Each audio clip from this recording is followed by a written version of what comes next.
हाय students, last लेक्चरमध्ये आपण surface chemistry या चॅप्टरमध्ये what is mean by micelle formation याच्या बरोबरीनं CMC क्रिटिकल मायसेली कॉन्सन्ट्रेशन आणि cleansing action of soap and detergent हा पॉइंट क्लिअर केला होता. आज आपण प्रॉपर्टीज ऑफ कोलॉइडल सोल्युशनच्या प्रॉपर्टीज हा पॉइंट डिस्कस करणार आहोत. कोलॉइडल पार्टिकलच्या रिलेटेड एक 2-3 जनरल प्रॉपर्टीज आहेत. त्या कोणत्या आहेत? तर कोलॉइडल सोल्युशन एक हेट्रोजिनियस सोल्युशन आहे. कोलॉइडल सिस्टीम ही एक हेट्रोजिनियस सिस्टीम आहे ज्याच्यामध्ये डिस्पर्स्ड फेज आणि डिस्पर्शन मीडियम अशा दोन वेगवेगळ्या फेज आहेत. दोन फेज मधले पार्टिकल्स असतात. एक डिस्पर्स्ड फेज पार्टिकल आणि एक डिस्पर्शन मीडियम पार्टिकल. याप्रमाणे कोलॉइडल सोल्युशन हे काय झालं? हेट्रोजिनियस झालं. एक प्रॉपर्टी. सेकंड प्रॉपर्टी काय? कोलॉइडल सोल्युशन मध्ये जे काय डिस्पर्स्ड फेज पार्टिकल्स असतात, कोलॉइडल सोल्युशन मध्ये जे काय डिस्पर्स्ड फेज पार्टिकल्स असतात हे पार्शमेंट मेम्ब्रेन मधून स्लोली पास होतात. डिस्पर्स्ड फेज पार्टिकल हे काय होतात? पार्शमेंट मेम्ब्रेन मधून स्लोली पास होतात. But in case of ordinary filter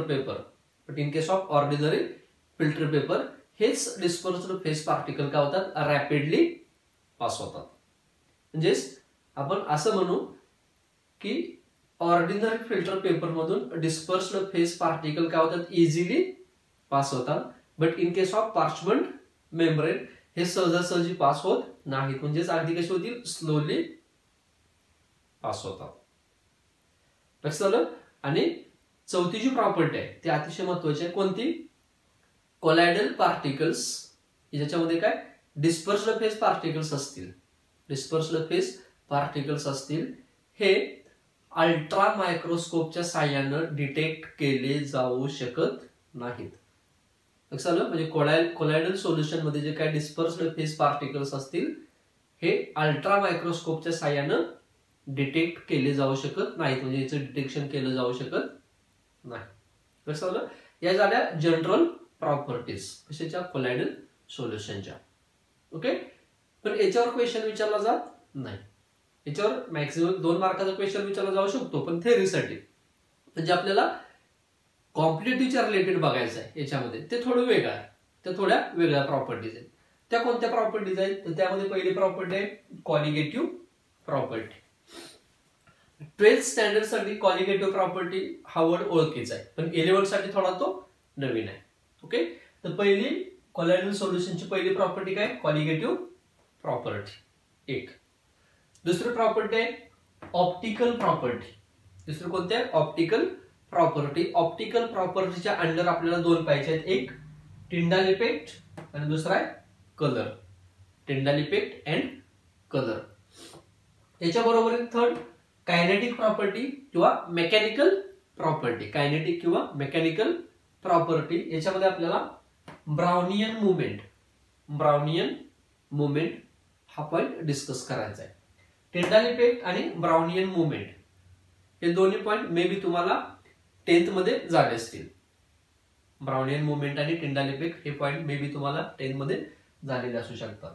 mechanical properties मध्ये ब्राउनियन मुवमेंट. आणि लास्ट आहे इलेक्ट्रिकल प्रॉपर्टीज. याच्यामध्ये आपल्याला चार्ज ऑन पार्टिकल आणि इलेक्ट्रोफोरेसिस या 2 प्रॉपर्टी बघायच्या. म्हणजे आपल्याला कोलॉइडल सोल्युशनच्या प्रॉपर्टीजचं क्लासिफिकेशन 4 प्रॉपर्टी मध्ये करता येईल. पहिली colligative property, optical property, kinetic किंवा मेकॅनिकल प्रॉपर्टी आणि 4 इलेक्ट्रिकल प्रॉपर्टीज. याच्यामध्ये टोटल किती प्रॉपर्टीज आहेत? 1 colligative, 2 Tyndall effect, 3 colour, 4 Brownian movement, 5 charge आणि लास्ट वन इलेक्ट्रोफोरेसिस. ओके. यातले आपण पहिली पाहू कॉलिगेटिव्ह प्रॉपर्टीज. पहिली कोणते? Colligative properties.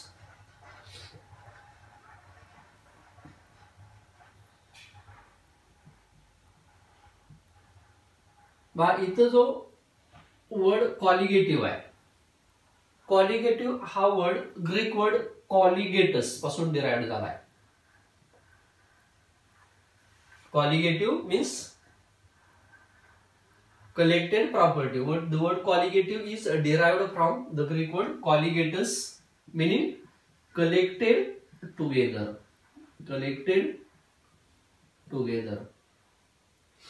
Means colligative property कशाला म्हणायचं, ज्या प्रॉपर्टी एकमेकाच्या रिलेटेड असतील, एकमेकाला कलेक्ट असतील, अशा प्रॉपर्टीला कॉलिगेटिव्ह प्रॉपर्टीज म्हटलं जातं. अशा कोणत्या प्रॉपर्टीज आहेत? याच्यामध्ये पहिली प्रॉपर्टी आहे elevation in relative lowering of vapor pressure. Relative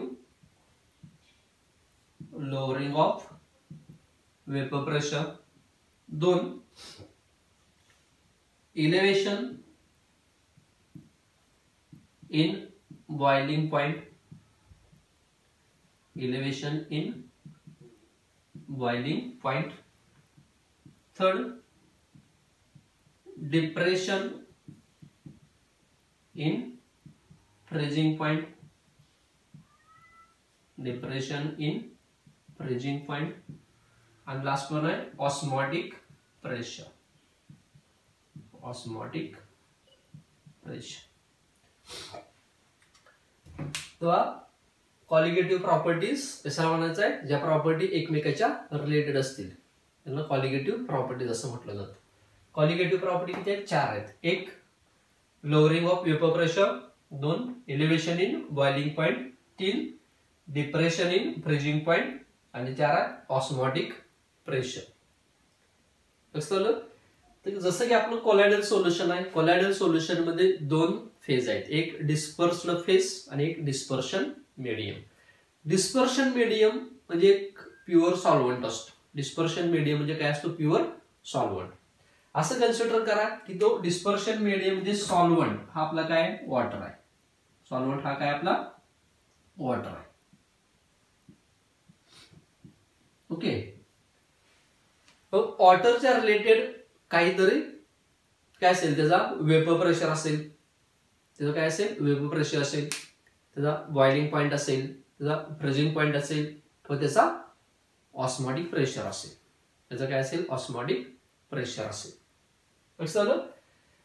suppose वॉटरला एक पर्टिक्युलर काय वेपर प्रेशर आहे. ओके. वॉटरला एक पर्टिक्युलर बॉइलिंग पॉइंट आहे. वॉटरचा बॉइलिंग पॉइंट किती आहे? वॉटरचा बॉइलिंग पॉइंट आहे 100 डिग्री सेल्सिअस. ओके. वॉटरचा फ्रीजिंग पॉइंट आहे. वॉटरचा फ्रीजिंग पॉइंट किती आहे? 0 degree Celsius. Boiling point 100 degree Celsius, freezing point 0 degree Celsius. ज्यावेळेस वॉटर बॉईल होतो त्यावेळेस त्या पर्टिक्युलर वॉटरचा काहीतरी वेपर प्रेशर असेल. त्याचं काय असेल? काहीतरी वेपर प्रेशर असेल. सपोज तो वेपर प्रेशर समजा आपण 760 mmHg एवढा आहे. वॉटरचा वेपर सपोज म्हटलंय, वॉटरचा वेपर प्रेशर किती आहे? 760 mmHg.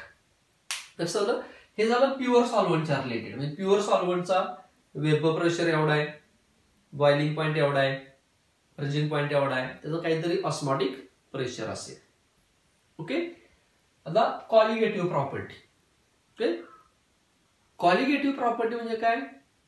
It is the property of solution whose value depends upon the number of solute particles present in solution. Colligative property कशाला म्हणायचं आहे?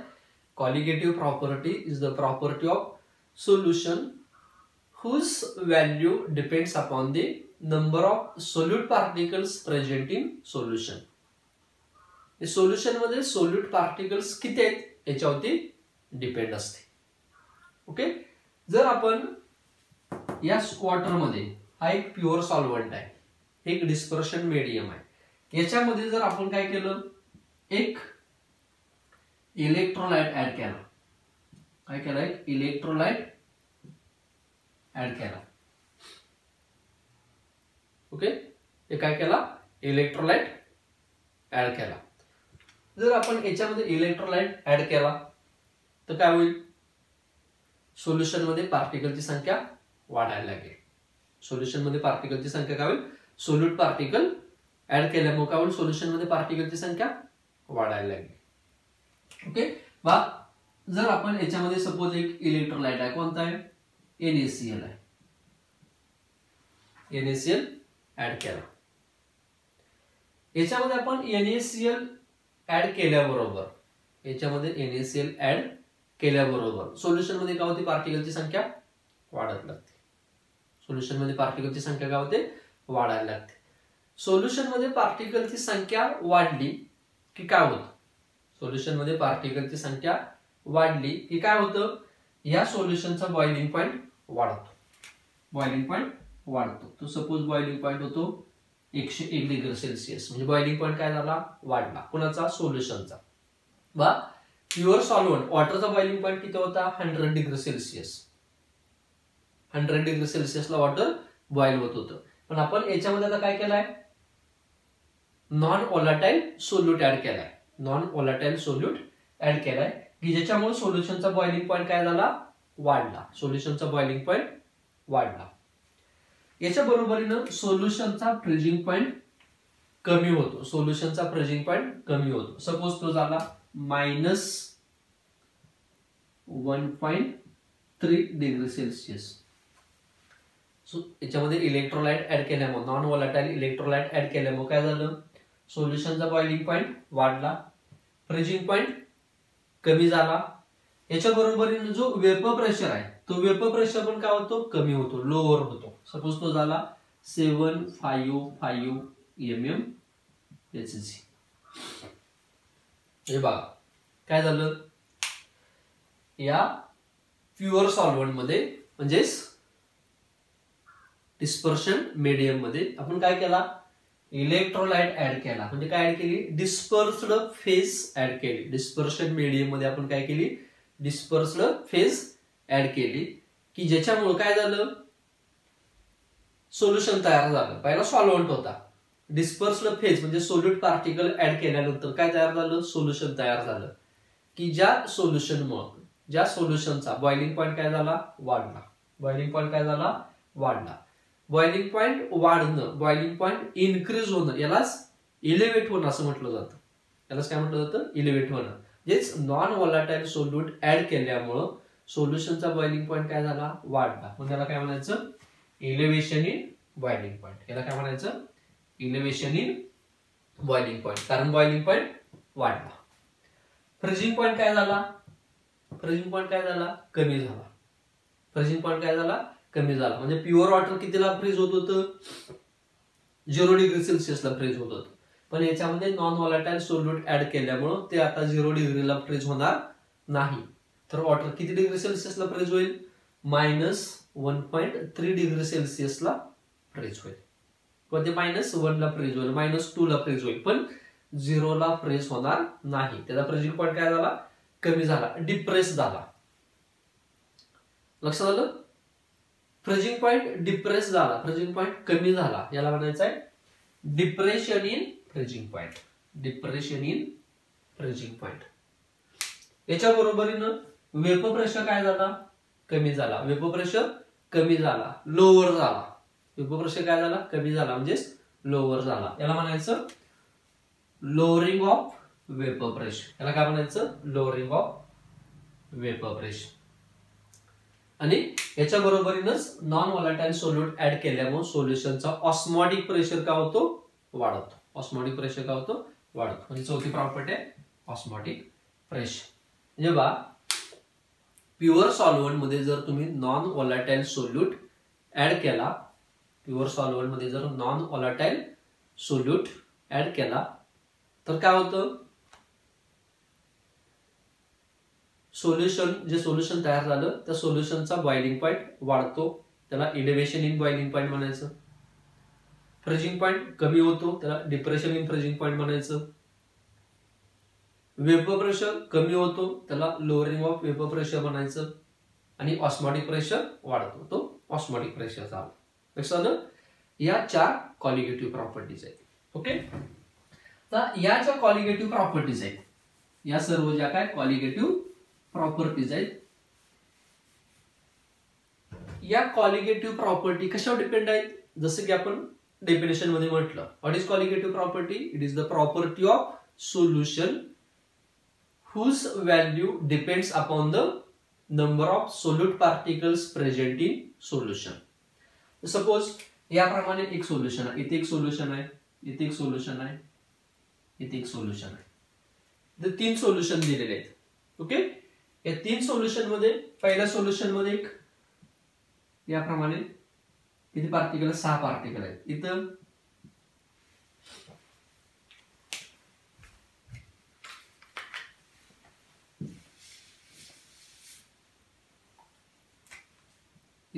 याप्रमाणे एक सोल्युशन आहे,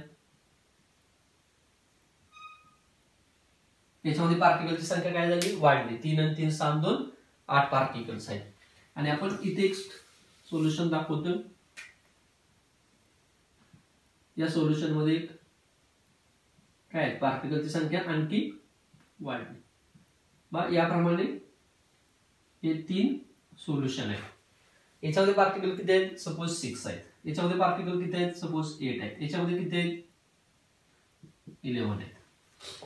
आणि मी विचारलं कोणत्या सोल्युशनची कॉलिगेटिव्ह प्रॉपर्टीची व्हॅल्यू जास्त असेल? कॉलिगेटिव्ह प्रॉपर्टी म्हणजे कोणती? या सर्व व्हॅल्यू जास्त असेल. तर कॉलिगेटिव्ह प्रॉपर्टीची व्हॅल्यू जास्त कोणाची? ज्याच्यामध्ये नंबर ऑफ सोल्यूट पार्टिकल्स जास्त, ज्याच्यामध्ये नंबर ऑफ सोल्यूट पार्टिकल्स जास्त. सर्वात जास्त कोणाची असेल? याची. त्याच्यापेक्षा कमी याची. आणि सर्वात कमी कोणाची असेल? याची असेल. आणि मी इथे एक सोल्युशन घेतले, याच्यामध्ये ओनली काय? वॉटर आहे. याच्यामध्ये सोल्यूट ऍड केलेला नाही, म्हणजे हा कसा आहे? ओनली प्युअर सॉल्व्हंट आहे. लक्षात आलं? ओनली प्युअर सॉल्व्हंट आहे. सर्वात जास्त बॉइलिंग पॉइंट कोणाचा असेल? याचा असेल. त्याच्यापेक्षा कमी बॉइलिंग पॉइंट याचा, त्याच्यापेक्षा कमी बॉइलिंग पॉइंट याचा, आणि सर्वात कमी बॉइलिंग पॉइंट याचा असेल. कारण ट्रू सोल्युशन मध्ये नंबर ऑफ पार्टिकल्स किती आहेत? 0 आहेत. त्यामुळे कॉलिगेटिव्ह प्रॉपर्टीची व्हॅल्यू काय असेल? अतिशय कमी असेल, अतिशय कमी असेल. आणि ज्याच्यामध्ये नंबर ऑफ पार्टिकल्स जास्त असतील त्याची कॉलिगेटिव्ह प्रॉपर्टीची व्हॅल्यू जास्त असेल. म्हणजेच बॉइलिंग पॉइंट सर्वात जास्त कोणाचा? याचा. सर्वात कमी कोणाचा? याचा. ओके, फ्रीजिंग पॉइंट जेवढे नंबर ऑफ पार्टिकल्स जास्त, जेवढे नंबर ऑफ पार्टिकल्स जास्त तेवढा फ्रीजिंग पॉइंट कमी. म्हणजे फ्रीजिंग पॉइंट सर्वात कमी कोणाचा? याचा. Depression in freezing point. Freezing point सर्वात कमी कोणाचा? याचा. आणि फ्रीजिंग पॉइंट सर्वात जास्त कोणाचा? याचा. वेपर प्रेशर सर्वात कमी कोणाचा?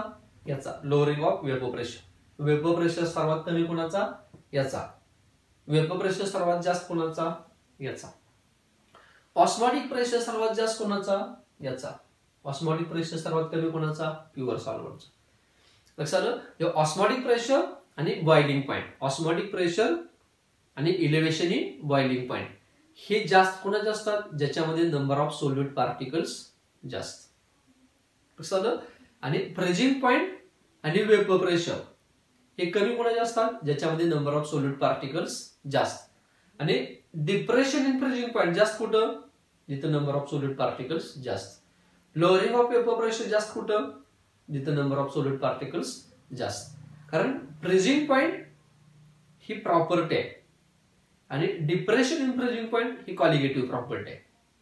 वेपर प्रेशर ही प्रॉपर्टी आहे. लोअरिंग ऑफ वेपर प्रेशर ही कॉलिगेटिव्ह प्रॉपर्टी आहे. कसं? जेवढे नंबर ऑफ सोल्यूट पार्टिकल्स जास्त तेवढी कॉलिगेटिव्ह प्रॉपर्टीची व्हॅल्यू जास्त असेल. समजलं? आता याच्या रिलेटेड मी अतिशय महत्वाचा पॉइंट सांगणार आहे, तो काय बा?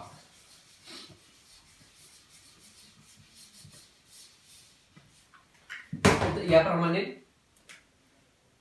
एक सोल्युशन आहे, याला म्हणू आपण ट्रू सोल्युशन. हे कोणतं सोल्युशन आहे? ट्रू सोल्युशन आहे. किंवा हे प्युअर सॉल्व्हंट आहे. Pure solvent. This is colloidal solution. आणि इकडं true solution. True solution. Okay, बघा या प्युअर सॉल्व्हंट मध्ये ओनली सॉल्व्हंट आहे, याच्यामध्ये ओनली काय सॉल्व्हंट आहे, याच्यामध्ये सोल्यूट पार्टिकल ऍड नाही. हे ओनली डिस्पर्शन मीडियम आहे, ते ओनली काय डिस्पर्शन मीडियम आहे. ओके, आणि याच्यामध्ये जर आपण number of solute particle add केले, नॉन व्हॉलाटाईल इलेक्ट्रोलाइट ऍड केला, नॉन व्हॉलाटाईल सोल्यूट ऍड केला, तर याच्यापासून काय तयार होतं, सोल्युशन तयार होतं. सपोज ते सोल्युशन इकडे आहे, हे सोल्युशन आहे ते, आणि या सोल्युशन मध्ये हे काय नंबर ऑफ पार्टिकल्स आहेत, हे नंबर ऑफ काय पार्टिकल्स आहेत.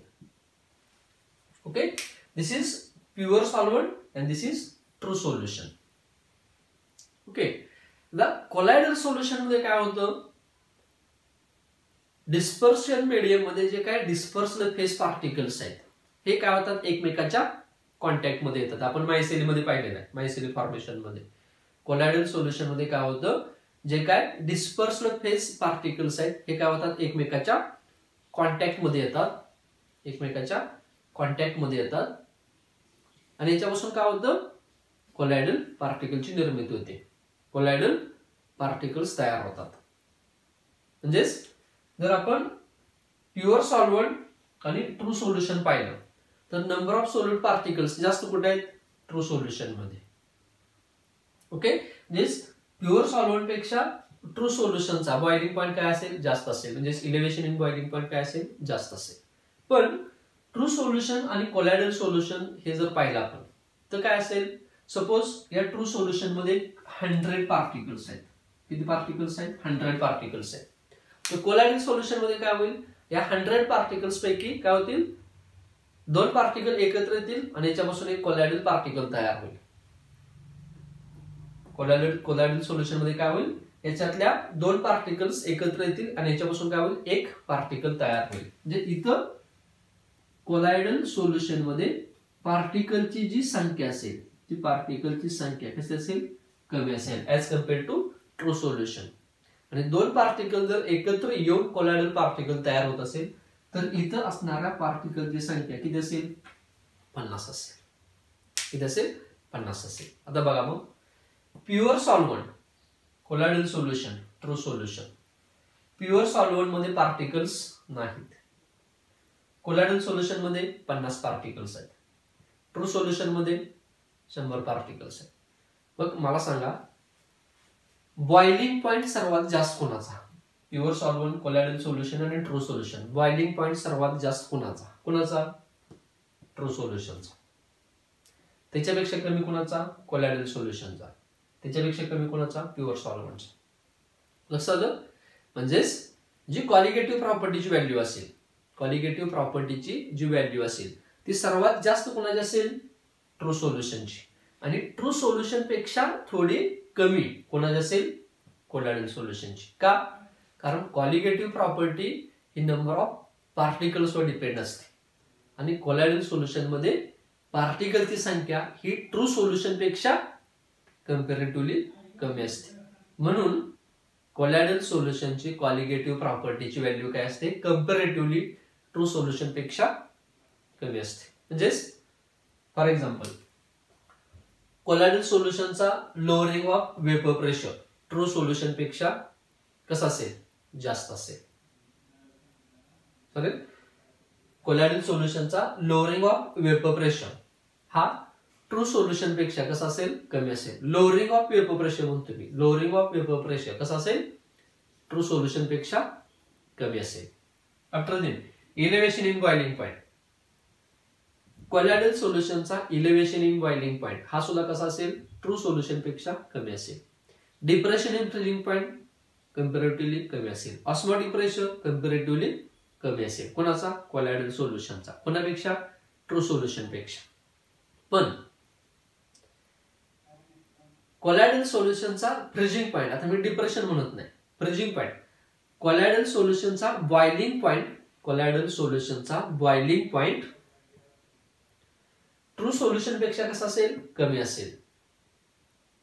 ओके, पण कोलायडल सोल्युशनचा फ्रीजिंग पॉइंट, कोलायडल सोल्युशनचा फ्रीजिंग पॉइंट हा कसा असेल, ट्रू सोल्युशन पेक्षा थोडा जास्त असेल. का जास्त असेल तर बघा, आपण ट्रू सोल्युशन साठी प्युअर सॉल्व्हंट साठी फ्रीजिंग पॉईंट किती होता?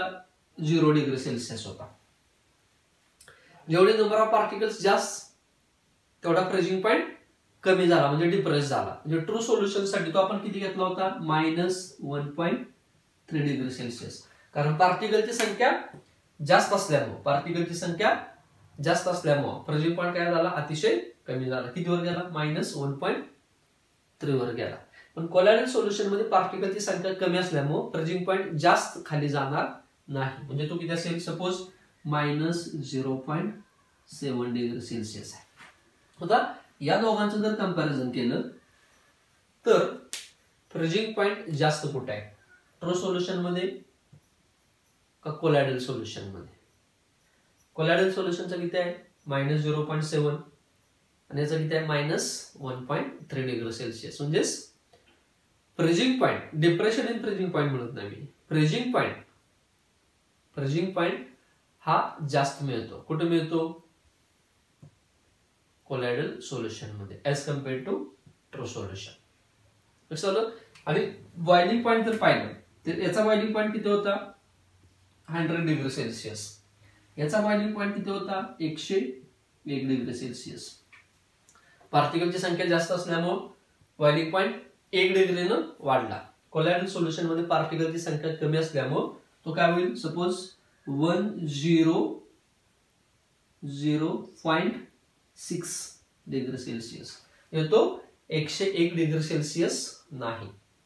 लक्षात. म्हणजे इथं बघा, ट्रू सोल्युशन आणि कोलॉइडल सोल्युशन, ट्रू सोल्युशन पेक्षा कोलॉइडल सोल्युशनचा बॉइलिंग पॉईंट काय असतो? ट्रू सोल्युशन पेक्षा कोलॉइडल सोल्युशनचा बॉइलिंग पॉईंट काय असतो? कमी असतो, कारण नंबर ऑफ पार्टिकल्स कमी असतो. ओके. आणि ट्रू सोल्युशन पेक्षा कोलॉइडल सोल्युशनचा फ्रीजिंग पॉईंट जास्त असतो. का? कारण पार्टिकलची संख्या कमी असते. इथं एकमेकाच्या अपोजिट आहे. आता हे कमी जास्त कुठे घ्यायचं आहे? इलेव्हेशन इन बॉइलिंग पॉईंट आणि ऑस्मोटिक प्रेशर साठी काय असेल? कोलॉइडल सोल्युशनची कॉलिगेटिव्ह प्रॉपर्टी ही ट्रू सोल्युशन पेक्षा कमी असेल. आणि लोअरिंग ऑफ वेपर प्रेशर आणि डिप्रेशन इन फ्रीजिंग पॉईंट, याच्यामध्ये वेपर प्रेशर आणि फ्रीजिंग पॉईंट, कोलॉइडल सोल्युशनचा वेपर प्रेशर आणि फ्रीजिंग पॉईंट हा ट्रू सोल्युशन पेक्षा कसा असेल? जास्त असेल कंपॅरेटिव्हली. लक्षात आलं. याप्रमाणे कॉलिगेटिव्ह प्रॉपर्टी कोणाची? कोलॉइडल सोल्युशनची. हा पॉईंट इथं क्लिअर होतो. नेक्स्ट प्रॉपर्टी आहे ऑप्टिकल प्रॉपर्टीज. याच्यामध्ये टिंडाल इफेक्ट. नेक्स्ट कोणते आहे? Tyndall effect. तर टिंडाल इफेक्ट काय आहे? टिंडाल इफेक्ट कसा ओळखायचा हे समजून घेण्यासाठी आपल्याला एक सिंपल एक्झाम्पल आहे. सकाळ सकाळी ज्यावेळेस सूर्यप्रकाश पडलेला असतो त्यावेळेस दरवाजातून किंवा खिडकीतून आपल्या घरामध्ये सूर्याची किरणे येतात. या सूर्याच्या किरणामध्ये तुम्हाला एक धुलीकण उडत असलेले दिसतात. म्हणजे हे जे आहे काय, घराचा कवच असेल किंवा खिडकी असेल किंवा दरवाजा असेल, यातून सूर्याची किरण जी आत येतात, हा टिंडल इफेक्ट दाखवतो. किंवा याच्या बरोबरीनं जर आपण जंगलामधून जात असेल तर जंगलामधून सुद्धा जाताना तुम्हाला प्रकाशाचा किरण गेलेला दिसतो. जंगलामधून दाट झाडीतून जात असताना आपल्याला एक प्रकाशाचा किरण आलेला दिसतो. हे काय? टिंडाल इफेक्ट आहे. किंवा आपल्या घरामध्ये जर घराला वरच्या बाजूला वगैरे कुठं होल असेल तर त्या होलमधून सूर्याचा किरण आतमध्ये आलेला दिसतो. ओके. हे टिंडल इफेक्टचं एक्झाम्पल आहे. ओके. तर टिंडल इफेक्ट काय आहे किंवा टिंडल इफेक्ट फर्स्ट कोणी सांगितला? तर टिंडल इफेक्ट ही जी संकल्पना आहे ती फर्स्ट मायकेल फॅराडे या सायंटिस्टनं मांडली. आणि त्याचा डिटेल स्टडी करण्याचं काम जॉन टिंडाल या सायंटिस्टनं केलं. टिंडल इफेक्ट ही संकल्पना पहिल्यांदा कोणी मांडली? मायकेल फॅराडे या सायंटिस्टने सांगितली. आणि त्याला डिटेलमध्ये स्टडी करण्याचं काम कोणी केलेलं आहे? जॉन टिंडाल या सायंटिस्टने केलेलं आहे. तर टिंडाल इफेक्ट का दिसतो किंवा टिंडाल इफेक्ट आपल्याला का मिळतो? तर त्याच्या मागे एक सिंपल रिझन आहे. सपोज हा एक पार्टिकल आहे, हा एक पार्टिकल आहे, कोलॉइडल पार्टिकल आहे. ओके, या पार्टिकलवर जर लाईट येऊन बंबार्ड झाली, या पार्टिकलवर येऊन जर लाईट बंबार्ड झाली तर काय होतं, या पार्टिकलवर काय होतं, या लाईटचं स्कॅटरिंग होतं. लाईट या पार्टिकल मधून का होत जात नाही, एक आरपार जाऊ शकत नाही. हे लाईट पार्टिकल किंवा हा जो बीम ऑफ लाईट आहे हा काय होतो, या पार्टिकलवर गेल्यानंतर लाईटचं काय होतं, स्कॅटरिंग होतं. आणि ते लाईटचं स्कॅटरिंग म्हणजेच टिंडल इफेक्ट असतो. लक्षात इथं टिंडल इफेक्ट मध्ये किंवा स्कॅटरिंग ऑफ लाईट मध्ये अतिशय महत्वाचा जो रोल आहे तो कोणाचा आहे, साईज ऑफ पार्टिकलचा आहे. लक्षात जर पार्टिकलचा साईज 1 नॅनोमीटर पेक्षा कमी असेल, पार्टिकलचा साईज जर 1 नॅनोमीटर पेक्षा कमी असेल तर तुम्हाला टिंडल इफेक्ट बघायला मिळत नाही. ओके, जेवढा पार्टिकलचा साईज मोठा असेल तेवढा टिंडल इफेक्ट तुम्हाला मॅक्झिमम बघायला मिळतो, म्हणजे स्कॅटरिंग ऑफ लाईट मॅक्झिमम बघायला मिळतं.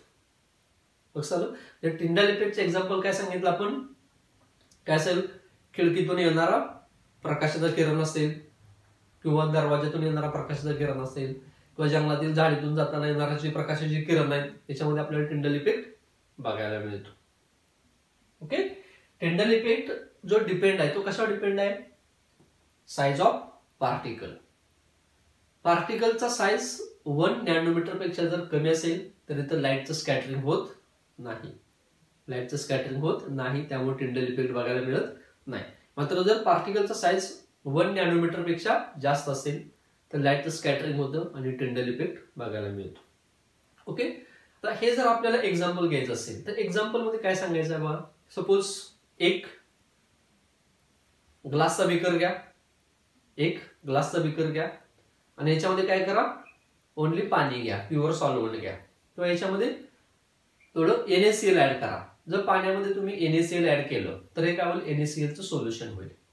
NaClचं सोल्युशन हे ट्रू सोल्युशन आहे, NaClचं सोल्युशन हे काय, ट्रू सोल्युशन आहे. आणि या सोल्युशनवर तुम्ही काय करा, टॉर्च साइडने काय करा, टॉर्चचा फोकस करा.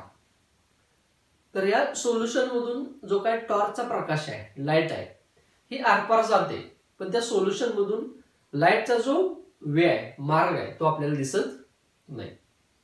तर फक्त तुम्ही पाणी घ्या आणि पाण्यामधून काय करा, पाणी म्हणजेच एका बीकर मध्ये पाणी घ्या, ग्लास बीकर मध्ये, आणि त्या ग्लास बीकरवर काय करायचं आहे, टॉर्चचा फ्लॅश पाडायचा आहे. या फ्लॅश मधून काय होते, लाईट पास होते, पण लाईटचा जो मार्ग आहे तो आपल्याला दिसत नाही, तो विजिबल नसतो. ओके, आणि जर तुम्ही याच पाण्यामध्ये तर थोडंफार मिल्क टाकलं, थोडं दूध टाकलं आणि त्याला जर स्टर केलं तर काय झालं, कोलॉइडल सोल्युशन तयार झालं. आणि त्या पाण्यामध्ये मिल्क असलेल्या बीकरवर जर तुम्ही टॉर्चचा काय केला, फ्लॅश ऑन केला तर त्यातून तुम्हाला काय होईल, लाईट पास झालेली दिसेल. लाईटचा जो मार्ग आहे, लाईटचा जो वे आहे, पाथ आहे, तो तुम्हाला विजिबल होईल, तो तुम्हाला उघड्या डोळ्यानं दिसू शकतो. हे टिंडल इफेक्टचे एक्झाम्पल आहे. जस्ट आपण फक्त पाणी घेतलं, पाण्यामधून काय केले, त्या पाण्यावर टॉर्चचा फ्लॅश त्यातून पास केला, पण तिथं आपल्याला लाईटचा जो पाथ आहे तो विजिबल झाला नाही, तो दिसला नाही. पण तेच आपण मिल्क असलेल्या बीकरमधून काय केला, टॉर्चचा फ्लॅश पास केला, तर तिथून आपल्याला काय होतं, लाईटचा जो पाथ आहे तो विजिबल होतो. असं काय होतं, कारण जे पाणी आहे त्या पाण्यामध्ये पार्टिकल्स नाहीत, कोलॉइडल पार्टिकल नाहीत. आणि जरी पार्टिकल असतील तर त्यांचा जो साईज आहे तो कसा आहे, 1 नॅनोमीटर पेक्षा कमी आहे. जर ट्रू सोल्युशन असेल तर त्याच्यामध्ये असणाऱ्या पार्टिकलचा साईज कसा 1 नॅनोमीटर पेक्षा कमी आहे. Okay, but in case of milk solution मध्ये काय, मिल्क सोल्युशन हे इमल्शनचे एक्झाम्पल आहे. मिल्क सोल्युशन हे कशाचे एक्झाम्पल आहे, इमल्शन आहे. आणि emulsion is the type of colloid particle, colloidal solution. ज्या कोलॉइडल सोल्युशन मध्ये जे काही डिस्पर्स्ड फेज पार्टिकल्स आहेत त्यांचा साईज कसा आहे, मिल्क सोल्युशन मधल्या डिस्पर्स्ड फेज पार्टिकलचा जो साईज आहे तो कसा आहे, 1 नॅनोमीटर पेक्षा जास्त आहे. आणि पार्टिकलचा साईज 1 नॅनोमीटर पेक्षा जास्त असल्यामुळे काय झाली, जी लाईट आहे ती लाईट काय झाली त्या पार्टिकलवर जाऊन बंबार्ड झाली आणि त्यामुळे लाईटचं काय झालं, स्कॅटरिंग झालं. आणि लाईटचं स्कॅटरिंग झाल्यामुळं आपल्याला काय होतं, त्या मिल्क सोल्युशन मध्ये लाईटचा पाथ विजिबल दिसतो. आणि हे कशामुळे घडतं, due to the scattering of light.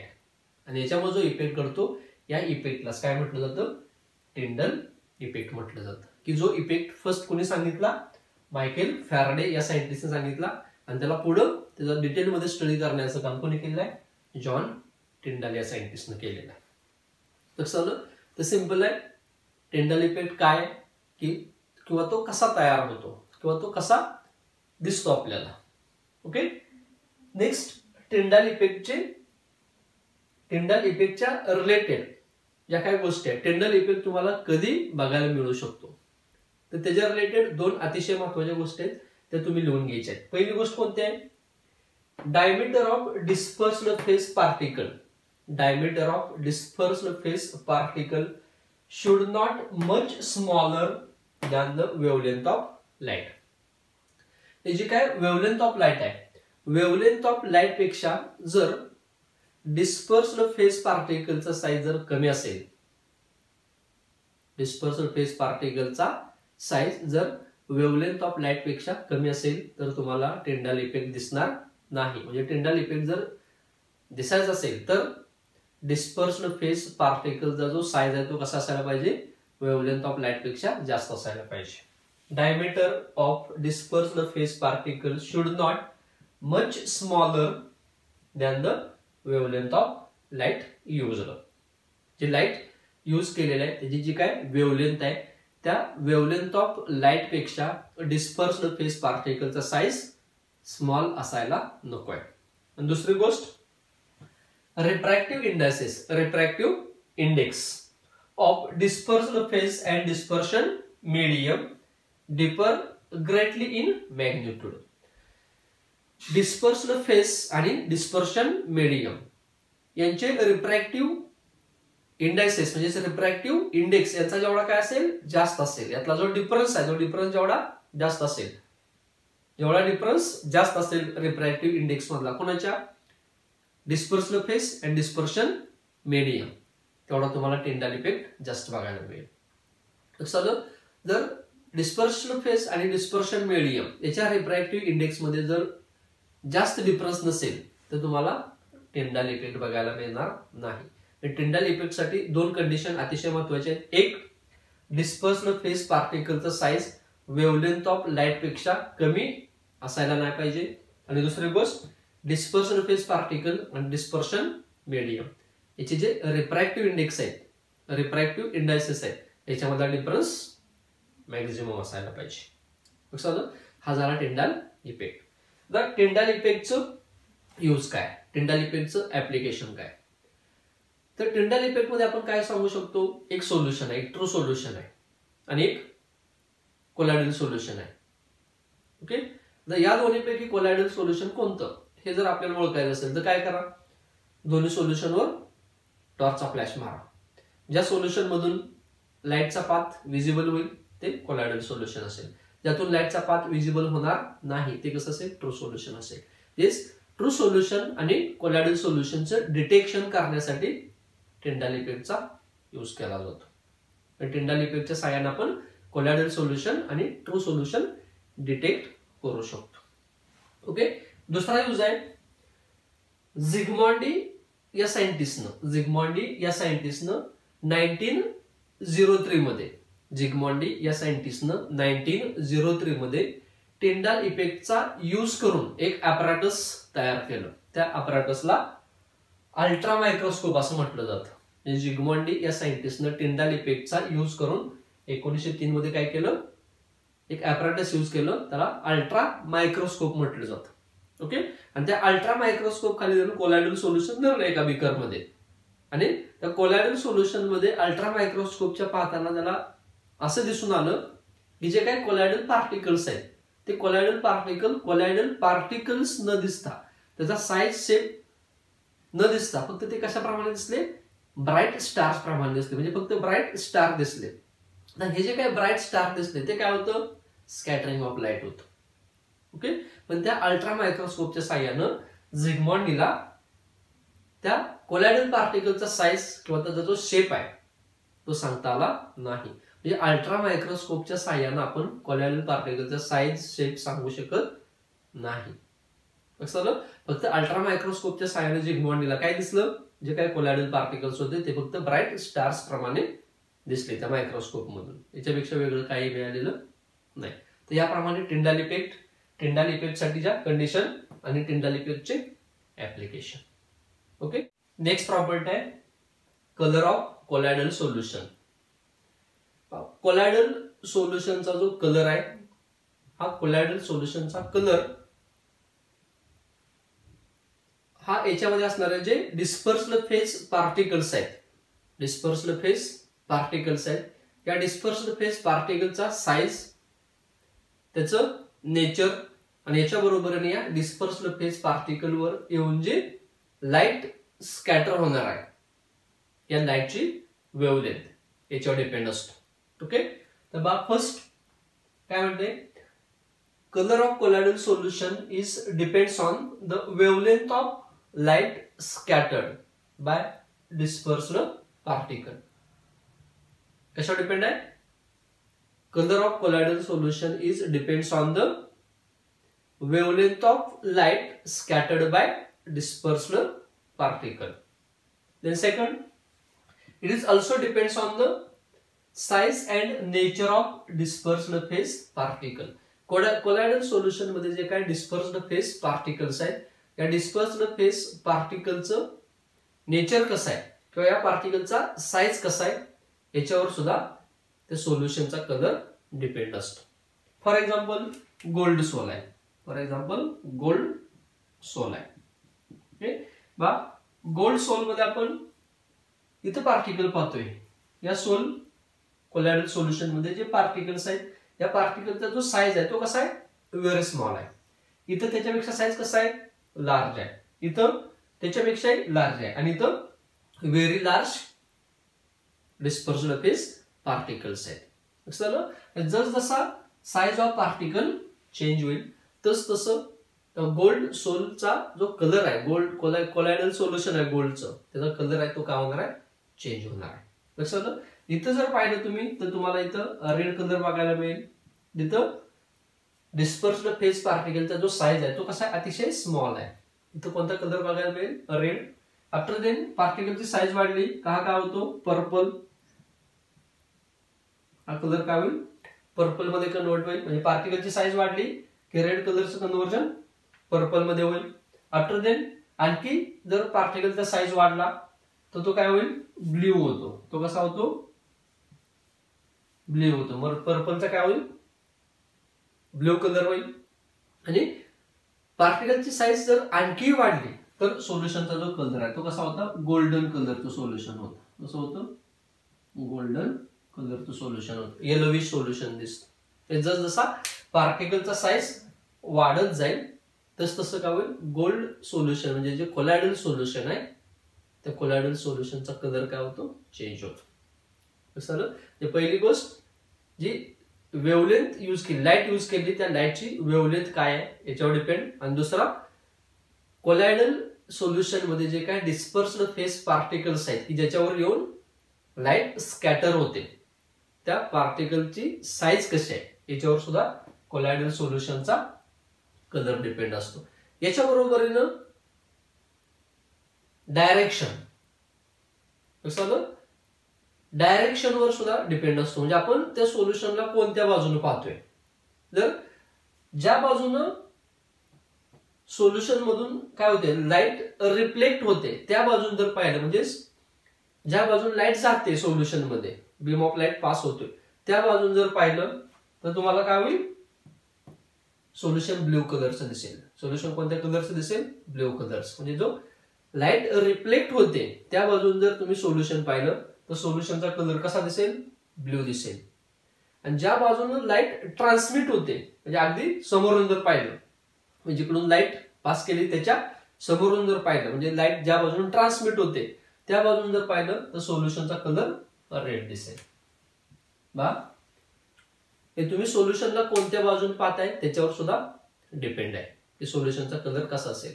ज्या बाजून लाईट रिफ्लेक्ट होते त्या बाजून जर पाहिलं तर तुम्हाला सोल्युशन ब्ल्यू कलरचं दिसेल, आणि ज्या बाजून लाईट ट्रान्समिट होते त्या बाजून जर पाहिलं तर सोल्युशन रेड कलरचं दिसेल. तर असं का, तर इथं रिफ्लेक्टेड लाईट आणि ट्रान्समिटेड लाईट, रिफ्लेक्टेड लाईट आणि ट्रान्समिटेड लाईट या लाईटच्या वेव्हलेंथ काय असतात, डिफरंट असतात. म्हणजे रिफ्लेक्टेड लाईटची वेव्हलेंथ आणि ट्रान्समिटेड लाईटची वेव्हलेंथ या डिफरंट असतात, आणि वेव्हलेंथ डिफरंट असल्यामुळे तुम्हाला कलर वेगवेगळा बघायला मिळतो. लक्षात आलं. तर याप्रमाणे टिंडल इफेक्ट आणि कलर या दोन ऑप्टिकल प्रॉपर्टी झाल्या. याच्यानंतर तिसरी जी प्रॉपर्टी आहे ते मेकॅनिकल प्रॉपर्टी किंवा याला कायनेटिक प्रॉपर्टी असं म्हटलं जातं. आणि कायनेटिक प्रॉपर्टी म्हणजे आपण एक वेगळी टर्म बघणार आहे, ब्राउनियन मुवमेंट. ओके. तर ब्राउनियन मुवमेंट काय आहे, तेव्हा जर तुम्ही बॉटनीचे स्टुडंट असाल, झुलॉजी स्टुडंट असाल, तुम्ही ज्यावेळेस स्लाइड तयार करता आणि ती स्लाइड मायक्रोस्कोप खाली पाहता, तर त्या स्लाइड मायक्रोस्कोप खाली पाहिल्यानंतर तुम्हाला खूप सारे असे मुवमेंट करणारे पार्टिकल्स दिसतात. पार्टिकल इकडे तिकडे इकडे तिकडे पळत असतात, असे पार्टिकल्स दिसतात. इन सिंपल जर सांगायचं झालं तर काय, जर आपण एखादं कोलॉइडल सोल्युशन अल्ट्रा मायक्रोस्कोपच्या अंडर पाहिलं तर तुम्हाला काय होतं, खूप सारे पार्टिकल्स दिसतात.